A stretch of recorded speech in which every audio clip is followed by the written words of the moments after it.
Diktatorların taleyində təkrarlanan hadisələr var və bu təkrarlanan hadisələrdən biri də bu diktatoranın çökməsi və diktatorun ölkəni tərk eləməyə məcbur olmasıdır.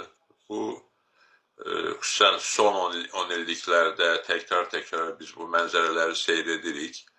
Diktatoraların çökməsi, diktatorun ölkədən tələm-tələsik qaçması, diktatorun heykəllərinin darmadağın edilməsi və s. və s.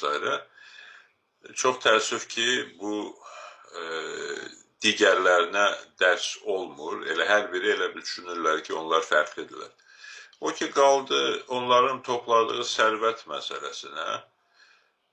Çox maraqlı sual verirsiniz və haqlı sual verirsiniz və milyardlarla, 10 milyardlarla pul yığırlar bu diktatorlar, sərvət toplayırlar və qəribədir ki, daim qərblə konfliktdə olsalar da, qərb haqqında yekə danışsalar da, sərvətlərini əsasən qərbin banklarında, qərbin maliyyə mərkəzlərində saxlamağa üstünlük verirlər. Həm etibarlılıq baxımından, həm istifadə etmək imkanları baxımından. Və sonra da özləri çökəndən sonra o pulların taleyi sual altında qalır.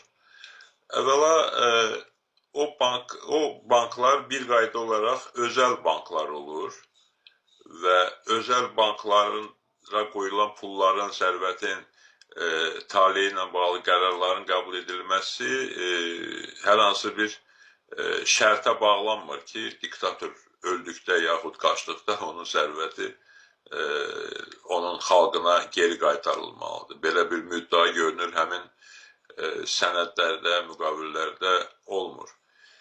Digər tərəfdən bu pul beynəlxalq münasibətlərin mövzusuna çevrilir.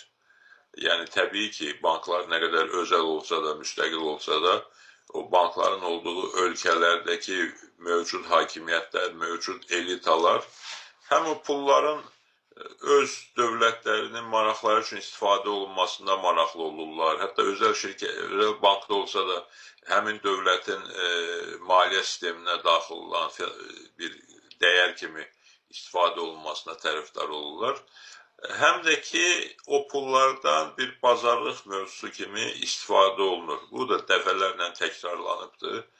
Məsələn, 1979-cu ildə İran şahı Məhəmməd Rza Pəhləvinin çöküşündən sonra onun milyardlarla pulu Amerika Birləşmiş Ştatlarının banklarında qalmışdı və yeni hakimiyyət, İrandakı yeni hakimiyyət o